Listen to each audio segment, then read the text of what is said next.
Hi, everyone. Welcome and good morning, good afternoon, good evening. I know we've got people tuning in from all over the world today.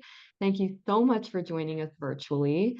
My name is Hala Alawi, and on behalf of Atmosphere Press, I am so pleased to welcome you to today's live author reading of new fiction.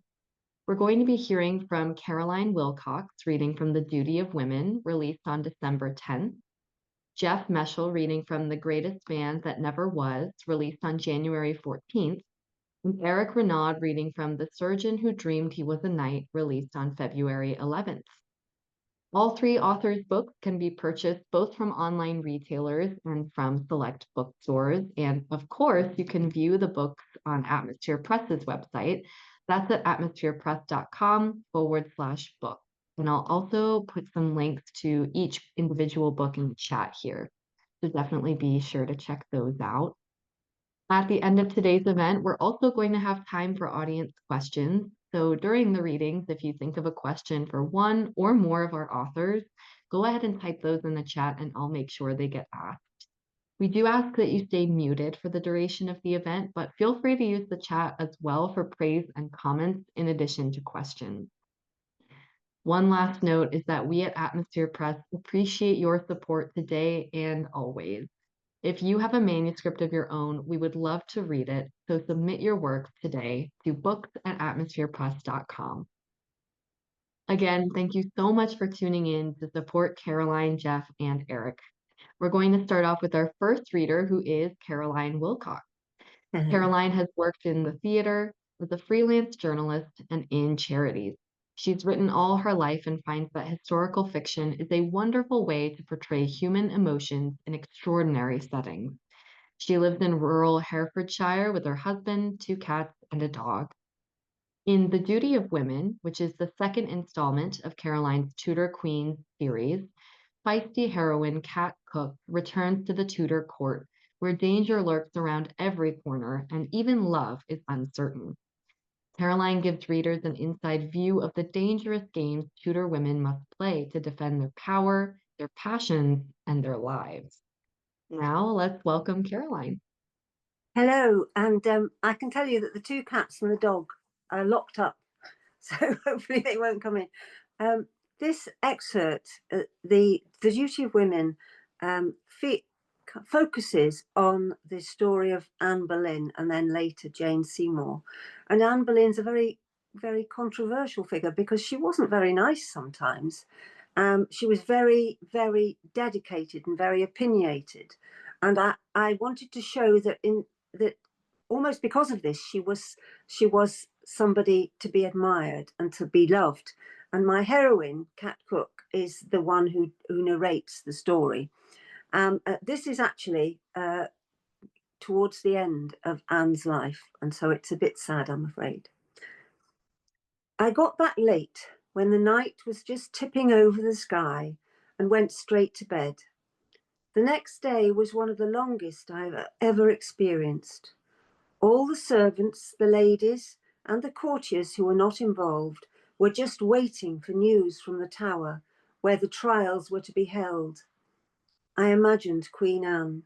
The gossip was that she had wept and screamed in her imprisonment, but in public she would be magnificent.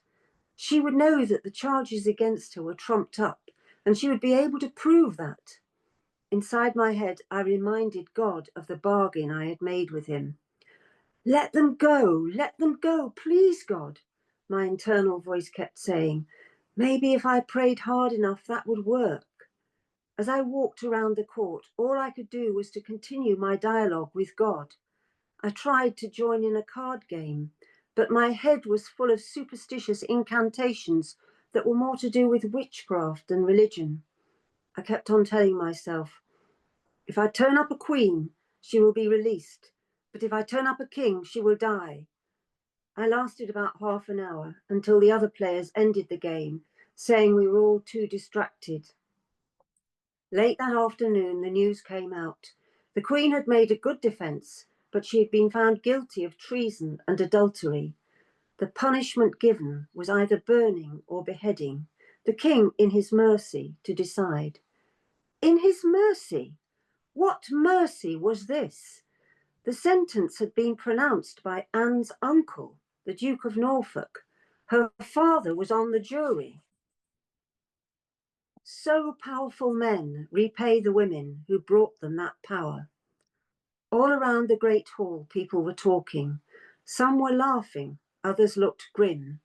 Servants mingled with nobles. There was no structure to our existence on that day. I made for the chapel, brushing past the crowds. I could not talk to anyone. Tom, my only friend, was still in prison. Queen Anne, my patron, was sentenced to death. The worst I could imagine was happening. I knelt down, and I'm ashamed to admit it. I berated God. How can this happen? I've seen it once with Catherine, now with Anne. They're good women, religious women, and the men that bring them down are evil. Lord Jesu, why do you allow this? I felt the tears pouring down my cheeks, and I bowed my head so that no one could see. There were only a couple of elderly ladies in there, and they were both lost in prayer. The silence was broken, a woman rushing through the gloom. Cat, come, I must talk with you. It was Lady Jane Seymour, looking white and afraid. Her hood was askew, and her nails bitten to the quick. What are you doing here? I would have thought you would be with the king, preparing for your wedding. A note of anger had crept into my voice, but she didn't notice it. I can't. Cat, come to my chamber. I need to talk. I got up off my knees and followed her. I wasn't feeling well inclined to her at the moment, but she probably knew more than me about what was going on, and I might learn something. We hurried to her chamber, guarded now by one of the king's men. She brushed past him and ushered me in. In the corner of the room was a large oak chest. The table was piled high with perfumes, creams, and syrups, and her bed hangings were now blue velvet and gold. She shut the door and immediately clung to me. Cat, what am I to do? He's going to kill her and marry me on the morrow. I didn't think it would be like this, Cat. He told me he'd send her to a nunnery, but now she's to die. He will kill her. She clasped at the crucifix hanging around her neck. Did you not think that this would happen? I asked her. There was a chance that she hadn't. She was such a naive girl. The king wants them all out of the way. He doesn't want to ever see them or think of them again. It will be as if she had never been, and you will become his queen. Cat, I'm scared. I'm so scared. I don't want to go through with it. If he can execute Anne, then he can execute me. What if I displease him? What if I don't give him a son? I felt like telling her that she should have thought of that earlier, but I was kinder than that. My lady, we know what Queen Anne is like. She disputes with the king. She shouts at him. He got tired of it. But you will never say a word that makes him angry. That is what he wants, some peace and quiet. I thought to myself that she would be a change after Henry had spent so many years with women who were more intelligent than he was. But what if I don't give him a son? She wailed. I was forced to concede that this might be a problem, but I told her comfortingly that in that case he would simply send her to a nunnery. There was no way he could find anything to bring her to the scaffold. They say she might burn, Lady Jane whispered. I'm so scared, Cat. I don't want to do it now, but if I say no, my father will force me to obey. I have no choice, Cat. Tears were flowing down her cheeks. She started to shake uncontrollably. Then she took a deep breath, trying to control herself. She took a key from her pouch and went over and unblocked the chest. Come, Cat, look at these, she said. I gasped when I saw what was inside. It was dark, but within it was a mass of gold, diamonds, and other jewels twinkling in the candlelight. A queen's crown, so ablaze with jewels that you could scarcely see the gold they were set into. Many, many linen bags. She pulled one out of the chest and retrieved its contents. A gold chain set with pearls so large they were like quail's eggs, each one mounted in its own nest of diamonds. The Queen's jewels, she said flatly. He sent them to me. 2 weeks ago, Anne was wearing this. I nodded. Yes, and Queen Catherine before her. They're very beautiful, my lady. She held the chain around her neck and started to wail. They are chains, Cat, made for queens. They will imprison me. I'd never seen her like this, hysterical with fear. I took her into my arms to try to calm her. Don't worry, my lady, you will not suffer Anne's fate. I am sure of it. And once I have had my babe, I will come back to look after you, I promise. She looked at me as a drowning woman might when thrown a life raft. Will you, Cat? I need someone. I can't do this on my own. I soothed her as if she were a little child. You will be safe, my lady. You need not worry. You will be a great queen, and the king will love you. I put the certainty into my voice that I did not feel. Slowly, her sobs ceased. The next day, Lady Jane was no longer at court. I guessed she had gone to join the king, wherever he was. It was as if the pair of them had vanished, unwilling to take part in the macabre events that were unfolding inexorably in London. I heard from Ned that the king had exercised his prerogative for mercy. Mercy! So they're not to die!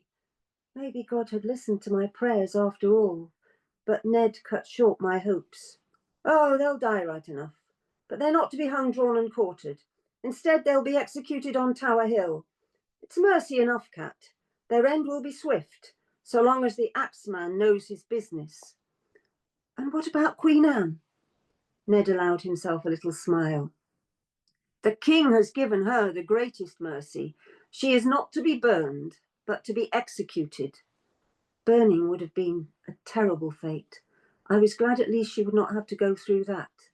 But I imagined a heavy, blunt axe on her slender neck and shuddered. Poor lady, she does not deserve this. The king loved her so much. I cannot understand why he has changed. Surely he could send her to a nunnery. Ned, though, shook his head. He looked around and then whispered, She was promised that, I heard, in return for agreeing to an annulment of their marriage. But they went back on their word. The king says he's chivalrous and merciful, as instead of an English axeman, he has engaged a swordsman from Calais, whose sword is so sharp she will barely feel it. I felt my stomach lurch at this, and I almost vomited. But my fellow musician Ned hadn't finished. Cat, they sent for the swordsman before she was tried. You know what that means? It means the whole thing was decided before she was pronounced guilty, maybe before she was even charged. So the king and Cromwell had it all planned weeks ago. And because they'd had to concoct a story that Queen Anne was unfaithful in order to justify her execution, the very lies about her adultery had hardened his cruelty against her. And all of this because he was tired of her.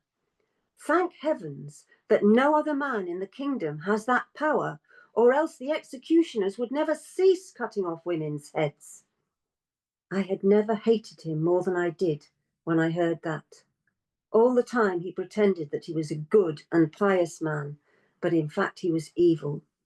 I turned away from Ned and retched. Are you all right, Mistress Cat? Do you need to sit down? I didn't know Ned well, but these times of chaos made us all into one-day allies. No, I'm fine. It's just hard to understand. One day she's wearing the crown, 2 weeks later she's mounting the block. I'm glad I'm just an ordinary person. Ned nodded. We're much safer, Cat, so long as we're not dismissed and starved to death. All we did was wait. Like Catherine, Anne was no longer considered the queen, so we had no queen to obey, no dancing, no dainty embroideries or merry madrigals. We heard that all 5 men had been executed on the Wednesday.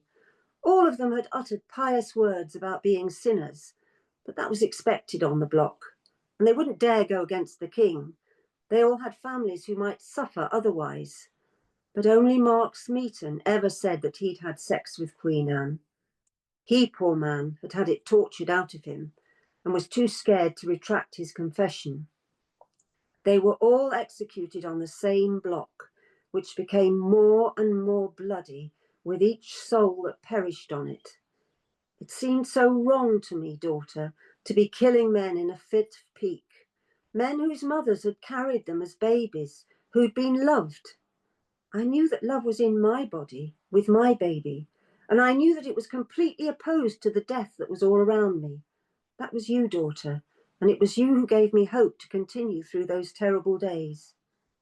Anne was meant to die on the following day. At Greenwich, we all held our breath for news, but it was postponed. The Tower had been full of foreign dignitaries gathering to watch the day's entertainment, and Cromwell had decided at the last minute that they shouldn't see it.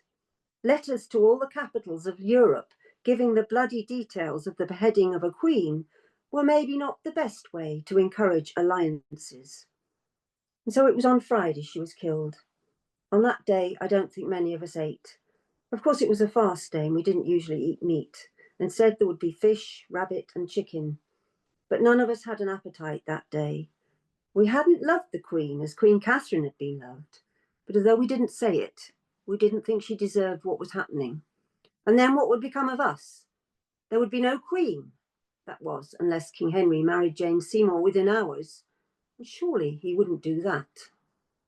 It was around 9:30 that we heard the distant cannons rumble, and we knew that the deed had been done. In the crowd watching was Master Cromwell. I wondered if he had felt proud of the success of his plan. She and he had been on the same side for many years, but they had disagreed towards the end.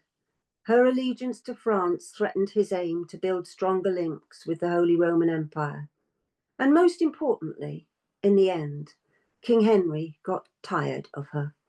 A second divorce would be too messy. Thankfully, Anne had no friends who might threaten war if she was executed. And so she was eliminated. The whole process took less than 3 weeks. Thank you so much, Caroline. That was so dynamic and a little bit intense. I really love that. I love when Yes. historical fiction is not afraid to get into those details. So thank you so much for that reading. Reading next tonight or today, wherever you're tuning in from, is Jeff Meshel. Jeff has been writing about music since high school, and he's been a playwright, director, librettist, lyricist, journalist, music producer, and blogger. He's married, father of 2, and grandfather of 8. Jeff was raised in Ohio and has lived in Israel since forever. The Greatest Band That Never Was, which is the novel we'll be hearing from Jeff read, is a saga of overnight celebrity lives turned upside down and recreated, found family and local pride with one indomitable woman changing lives with her dream. And driving it all is the magic of rock and roll. Jeff, take it away. Thank you very much, Hayla. It's a pleasure to be here, and hi to all the guests. I'm going to be reading an early chapter in the book. Our heroine's name is Shelley. She's 43 years old, very blonde, blushes easily, and is living a frustrated dead-end life, working for her father as a paralegal. It takes place in a radio station in 2006, which was the dawn of broadband internet. 50% of the people were still doing a dial-up connection, for those of you who remember, where you would dial until you got your connection. And everything was new in those days. Facebook, MySpace, YouTube, Wikipedia, Google, those were all brand new things here. They'll be talking about a beer called Creston Gold, and here it is, WFOR, that's the name of the station. Shelley sat sweating, her heart thumping, picturing the career-ending act of fraud she was about to commit. She tried to distract herself by deciphering the young receptionist. The right side of her head was shaven almost up to the top.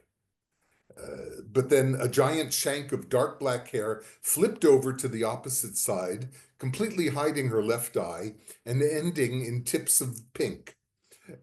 She had globs of black eyeliner and mascara, a nose ring, a lip ring, and fire alarm red lipstick.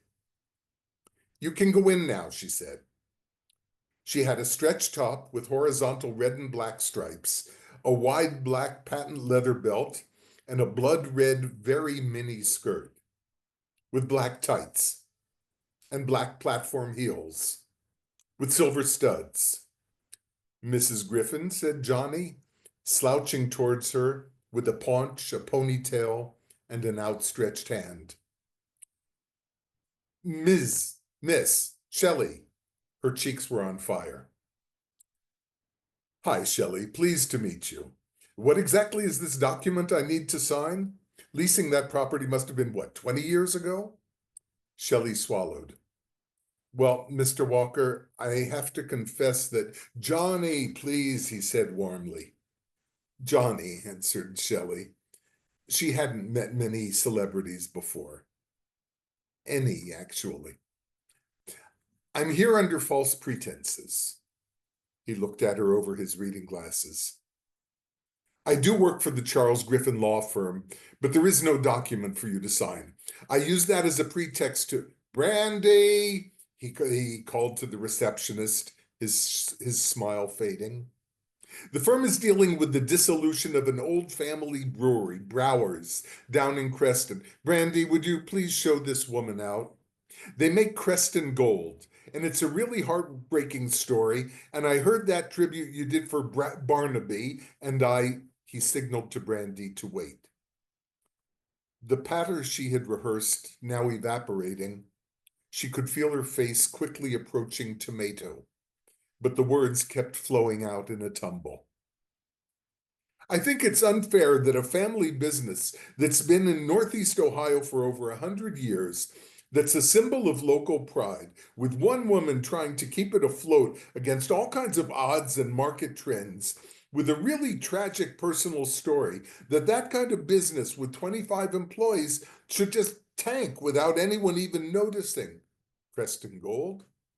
She nodded as she pulled the tissue from her pocket and dabbed at the corner of her eye.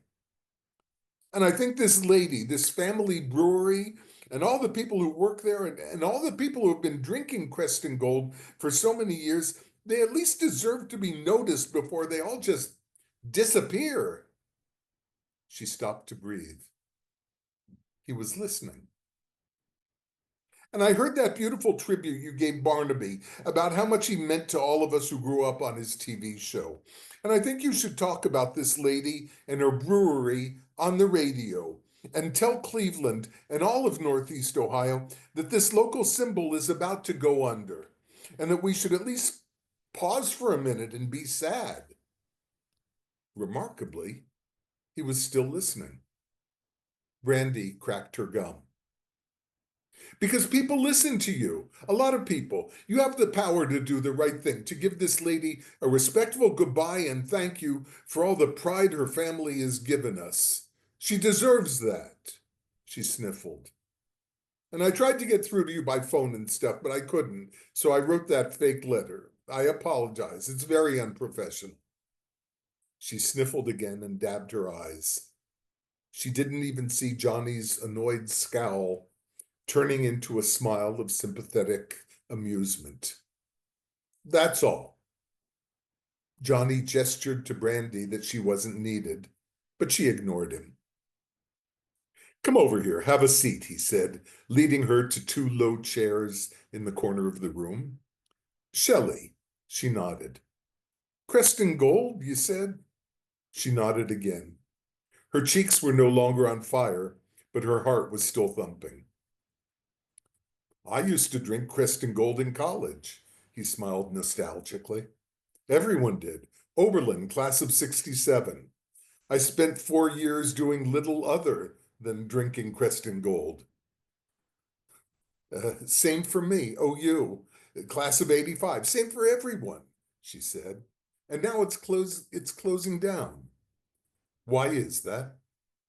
She recounted for him the economics of the beer industry as she had come to understand it over the previous few days.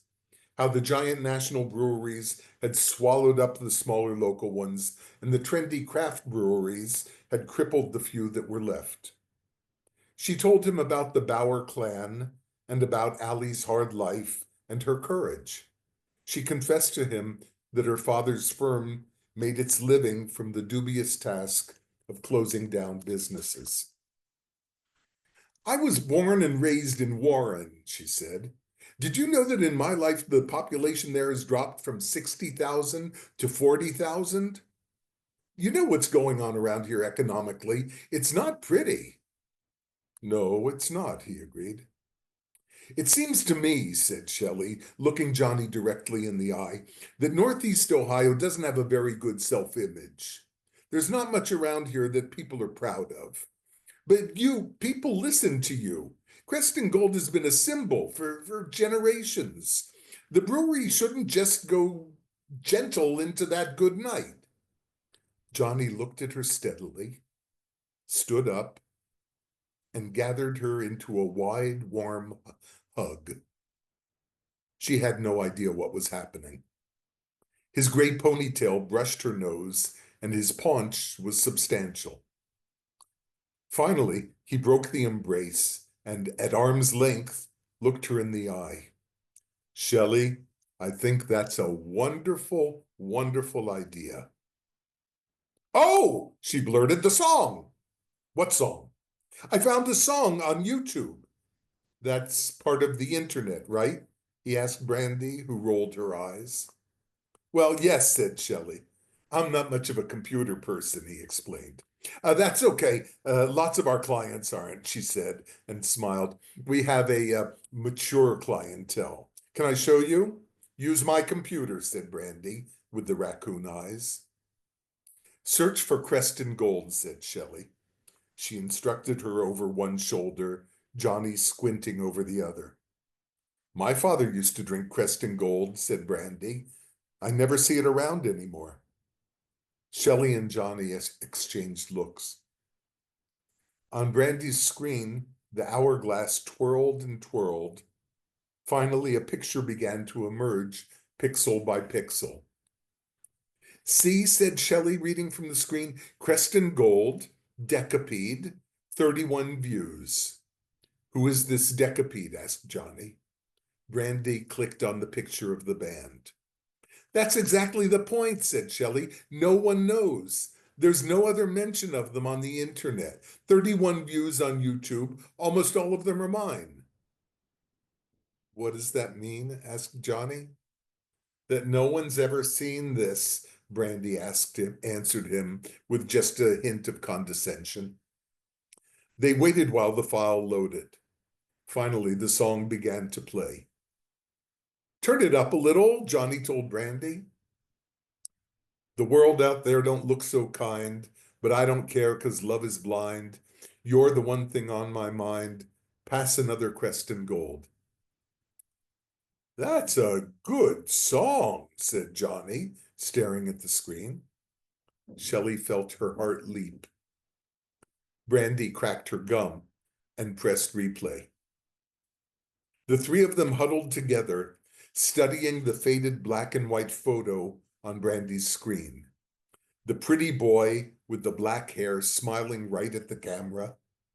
The stylish black guy, impish and embarrassed. The barefooted monk gazing off into the sky.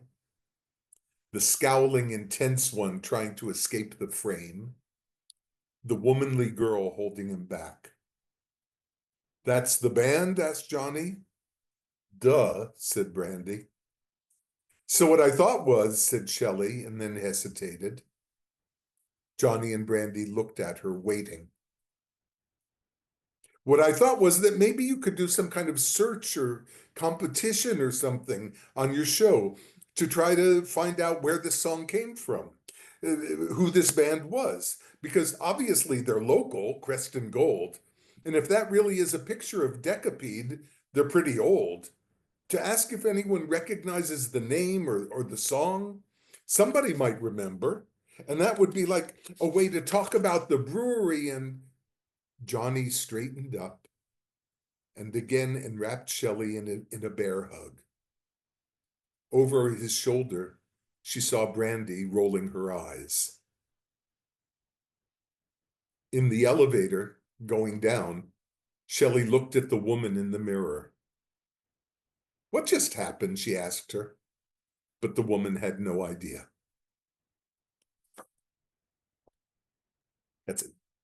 Thank you so much, Jeff. And thank you for kind of introducing us to the world that's in this book, which I think is part of what makes it so fascinating. I'm putting the link to the book again in the chat for everybody. And our final reader for today is Éric Renaud. Éric was born in southern Quebec, Canada in 1961. As a young man, he developed a true passion for reading, but later went on to become an orthopedic surgeon. A speaker and author of several scientific articles, he presents his first novel, flavored with medieval elements and a wink to his life as a surgeon.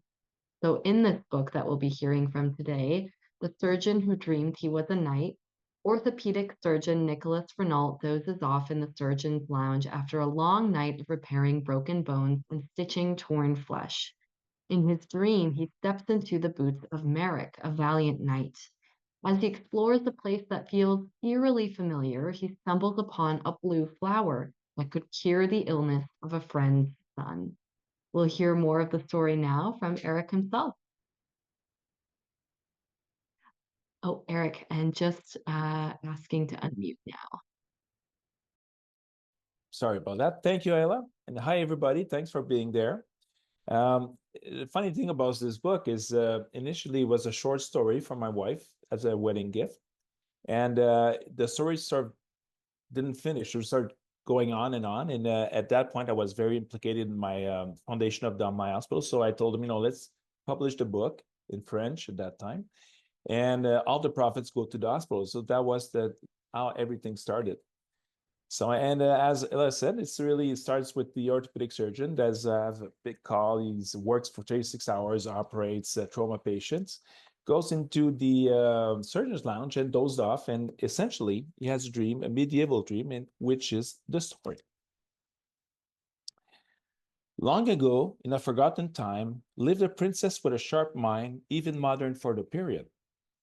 Of beautiful appearance, tall and slim, she attracted attention with her sparkling eyes and well-defined mouth. This did not diminish her other attributes. Had she been a man, she could have pursued her dream of being a knight, but fate had other plans for her. She constantly watched the knight's train, telling herself that she too had the qualities required for that way of life. But her place remained in the castle, not to right the wrongs of the world. On a sunny day, a newcomer announced himself at the castle. He was the son of a knight returning from a quest, offering his services to the king like his father before him. The princess was immediately enamored with him without quite knowing why. Handsome, but no more so than the others who were surrounded her, he had something different, familiar, reassuring.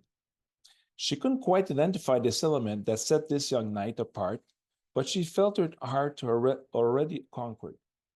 She reasoned with herself, telling herself that she was not foolish enough to succumb to the charms of the first person she met, but she couldn't stop this feeling she felt deep inside her being. But she was captivated by his emerald green eyes, transparent enough to reveal his true values of his heart without revealing all the facets of his personality. She avoided being in his company to fight against herself, but life has a way of arranging things regardless of us. So the more she avoided this new knight, the more they met by chance. The princess knew that such love was impossible, the two being of different social classes.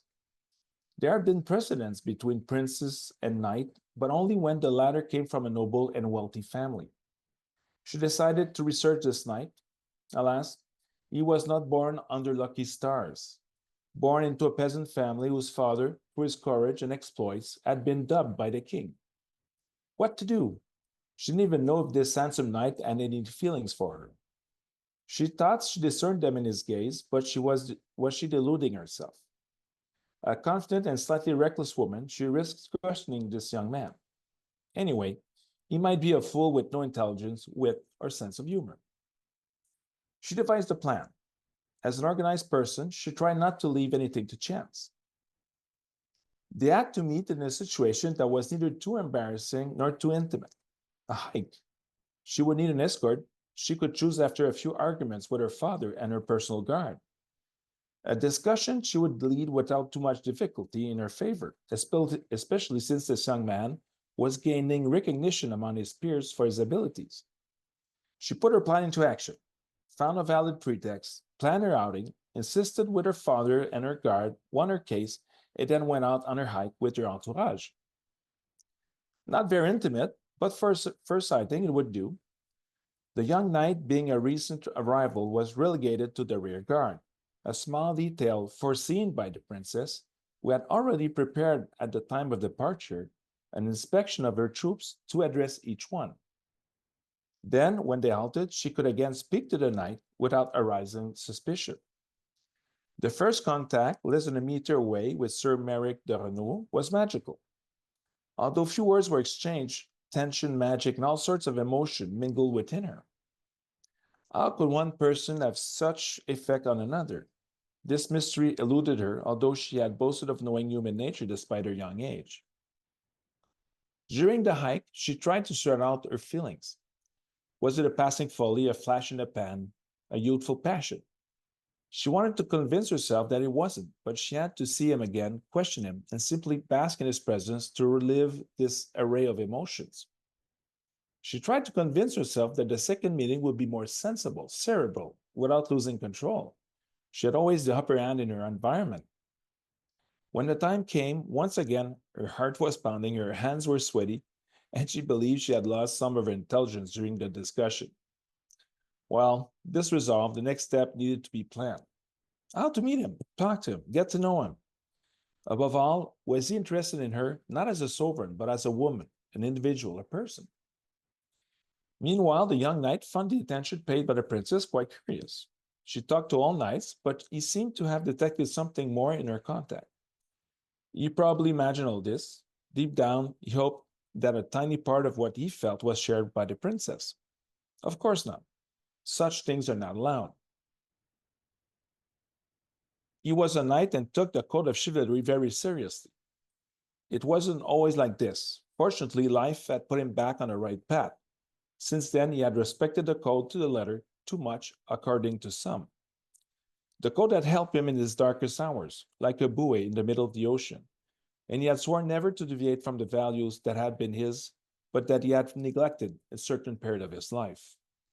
However, he felt that he much more the admiration for this woman, the strength of her character, the piercing gaze, the presence that emanated from a feminine, graceful, and unpretentious envelope, a person who, despite her status, spoke to everyone as if they were her equals. This country was fortunate to have such an aspirant to the throne. His duty was clear. His path had been traced. He had to protect this family with his attributes, his intelligence, and his sword. His feelings mattered little, duty above all else. How to know that the princess felt the same emotion? Arriving at the castle, Éric took leave of the princess and headed to the inner courtyard where his companions were training. He unleashed himself in training as if his fangs were going to seep through his skin pores. Exhausted, he could finally fall asleep.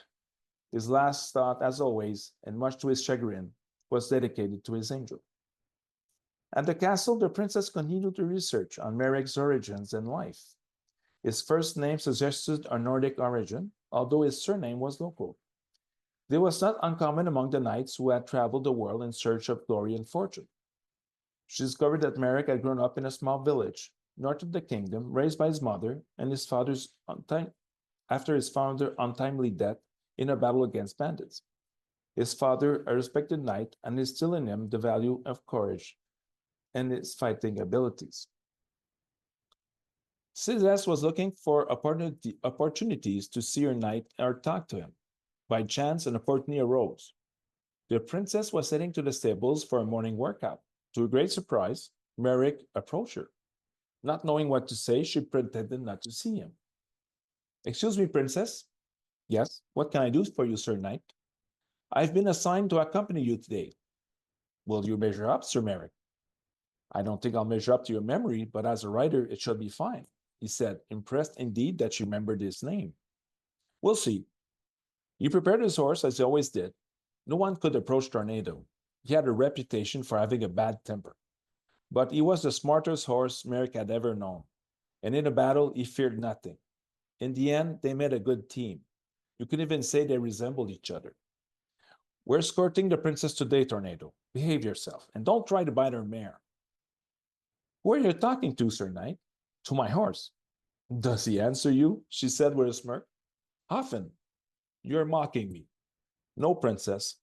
Since we've been a team for so long, we've both tamed each other, and we communicate in several ways. Me through the tone of my voice, the centered words he recognizes, and he through his gestures. For example, I always know when he's about to bite me. I offer him a piece of my armor, and we make peace. He quickly understands not to do it again. He also likes to show off when we make our entrance into a castle or a village. He's a faithful companion that I couldn't do without. And you, your mount? Well, Storm is a good beast, like any other horse. You're wrong, princess. Each horse is unique and deserves our respect, and we theirs. It's a faithful friend. If you can take care of it, it will protect you and get you out of many predicaments. How do you know so much about horses? Through experience, Your Highness, often painful, but always enlightening. The knight impressed her not only with his riding skills and his special relationship with his horse, but also with his mind. Finally, a knight with whom you could hold a conversation for more than 5 minutes on different subjects. Why have you come to work for my father, Sir Merrick? Duty, Your Highness. Which one? That inherited from my father. Well, as far as I know, your father, despite his exploits, left the kingdom in disgrace. Exactly. I have the duty to my king and my father to redeem my family name. And how will you go about it, good knight? By obeying your father's orders, by respecting chivalrous values and protecting the oppressed.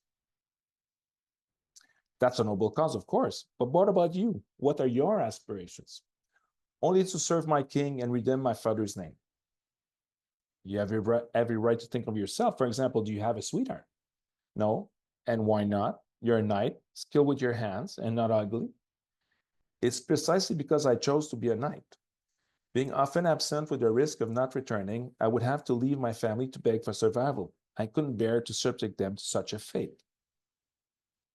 But the king takes care of families of the knight who fall in battle. Don't insist, Your Highness. It's simply not the path that was laid out for me. Try to follow me if you can. With that, he signaled to Tornado, who bolted towards the stream. When they arrived at the watercourse, they rested in the shade of a large oak tree. The river wind cooled their faces, which were sweating from the morning's efforts. Celeste informed Merrick that she was going to refresh herself in the stream. Don't go too far, princess, although we're still on your lands. You never know. Yes, yes, don't worry. She disappeared into a bush to remove a few clothes, thinking, blushing, about the look the knight would give her if he caught her like this. Nothing indecent, in her opinion, but their beautiful silhouette was still a little more defined. Suddenly, she tilted her head to the side as if a sixth sense warned her of the danger. At the same moment, an arrow grazed her right shoulder. From nowhere, Merrick emerged, simultaneously releasing an arrow from his bow. A cry in the distance was heard. Princess, hide in the bush quickly. Then, after whistling to Tornado, he climbed into his back and galloped in the direction from which the arrow had been sent. Celeste didn't want to hide. She wanted to fight. But Merrick had left too quickly and she couldn't see him anymore. Nevertheless, she heard the sounds of the fight directing her northeast. That's where nomadic people called the Gamber resided, who lived by hunting, trading, and ransom. When she was near the site of the battle, she saw Merrick covered in blood, but standing, and dead Gamber warriors beside him. What are you doing here, Prince? I told you to stay in the bush. I can also defend myself and defend my kingdom, she replied, a sword in her hand. Merrick approached and in one move disarmed her. Princess, a piece of advice. Leave the fighting to the knights. We are replaceable. You are not. But I also want to defend my kingdom. In that case, first learn how to hold your sword properly. How can I if no one teaches me? They immediately set towards the castle, their senses heightened. Thank you so much, Eric, especially for getting us into the setting that we can feel in that story. Let me make sure I get that link to the book one more time in the chat for everybody. At this time, we do have time for our audience Q&A. So if you have a question for one or more of our authors, please go ahead and type those in the chat and I'll make sure they get asked. In the meantime, we've already got a couple of questions for our authors. The first question is for all three authors. What was the first idea or moment that set this book in motion for you? I'm thinking we can go in reader order. So, Caroline, or was it? I think Caroline, you started, right? So, do you want Yeah. to start us off with this question? Yes, I think I've been very interested in the Tudor times, the Tudor era, and since I've got a bit more time now, I started to write about it. With this particular book, I think what started me off was the character of Anne Boleyn, which is so fascinating, and so many people have kind of adored her. So yes, that was what started me off. Yeah, absolutely. I mean, I think she's kind of a household name, even if we don't know a ton about Yes. her, right? So it's a really interesting exploration. Jeff, what about you? What was the first idea or moment that set this book in motion for you? The background was an obscure rock band that I had a fascination with that no one had ever heard of. And if anyone knows the singer Eva Cassidy, an American singer who became a hit posthumously in Great Britain. I was taking a shower and the idea popped into my head fully formed about 25 years ago. I dried myself off, wrote down a sketch of what the ideas were, put it in my idea drawer. And when it came time 20 years later to write a novel, I went through my ideas and that was the one that most appealed to me. Yeah, I think that's a big note about its staying power, right? That this idea was percolating and then now it's finally come to fruition. Eric, what about you? What was the idea or moment that first set this book in motion for you? Well, as I said, it was a short story as a gift for my wife at our wedding. So it was not at all a book. And the funny thing, the experience of writing with this book is that I was feeling I was following the story. And the next book I wrote, the two other books, I had an idea of the global story of everything. But this book, since it didn't begin by a book, but a short story, I was feeling I was following it through. So I didn't know what was going to happen, what's going on, but it was a lot of fun to do. Yeah, I'm so excited to hear that. I think you can feel when a author really enjoyed and had fun writing a book. So that's perfect. This next question, again, for all three authors. If readers are taking away just one feeling or idea from your book, what do you hope it is? Jeff, do you want to start us off with this one? Well, I was aiming for the idea I had in my mind all the time was wise entertainment. I mean it to be an entertaining novel, and in terms of theme, um, it's that kind of contrary to us all being authors, that I think real life family is more important fundamentally than our creative endeavors. And the book deals with that. Right.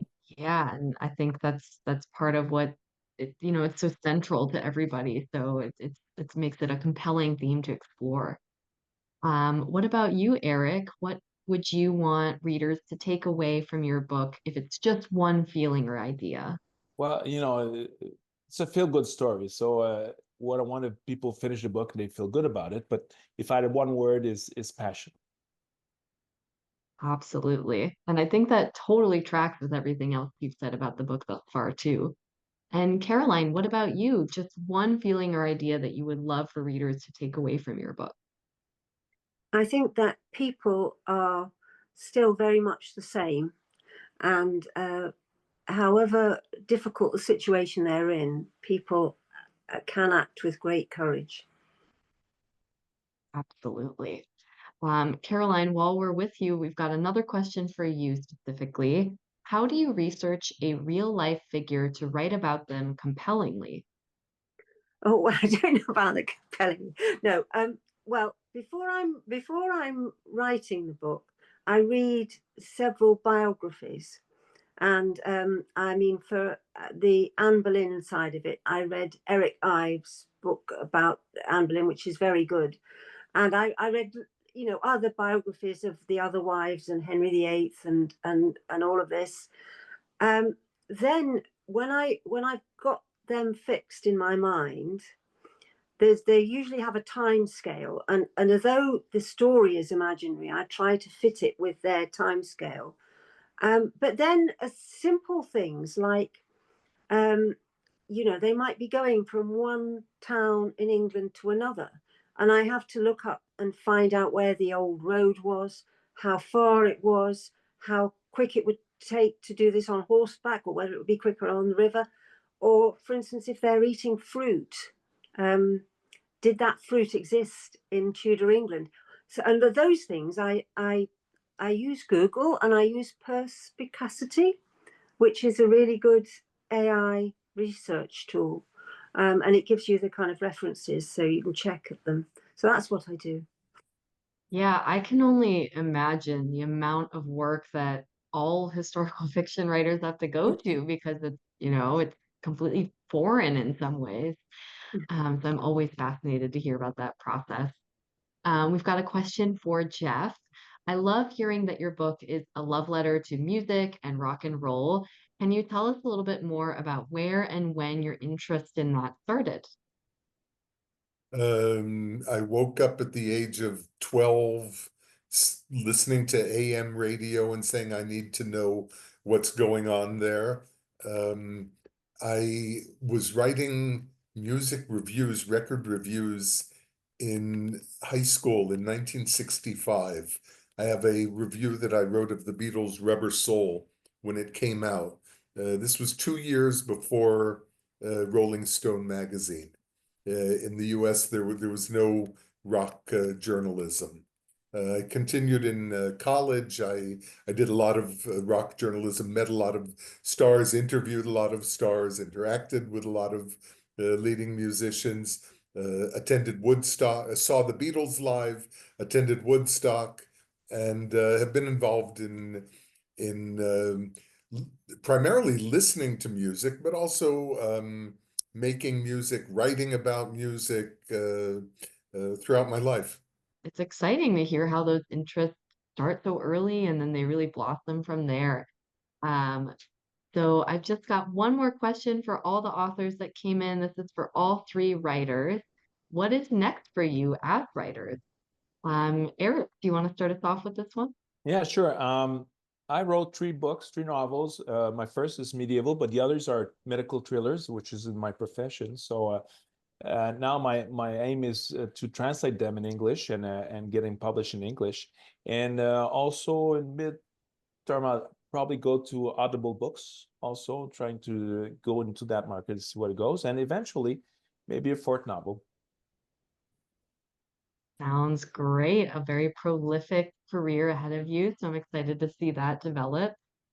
Caroline, what about you? What's next for you? Well, I've got a couple more Tudor novels on my computer. Um, and I'm really pleased that actually the two that I've got out now, which are of Aragon and The Duty of Women, I actually managed to get them onto Audible, and I recorded it myself. And it's really difficult, believe me, and I'm so proud of it.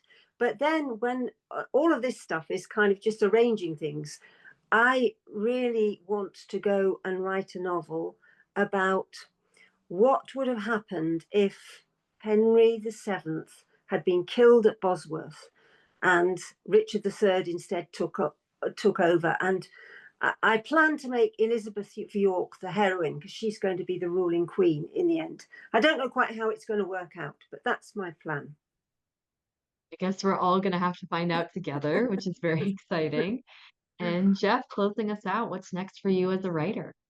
I made a principled decision that I want to write, as I said, the theme that I believe in through the book about family and real life trumping artistic endeavors. I want to write a family history.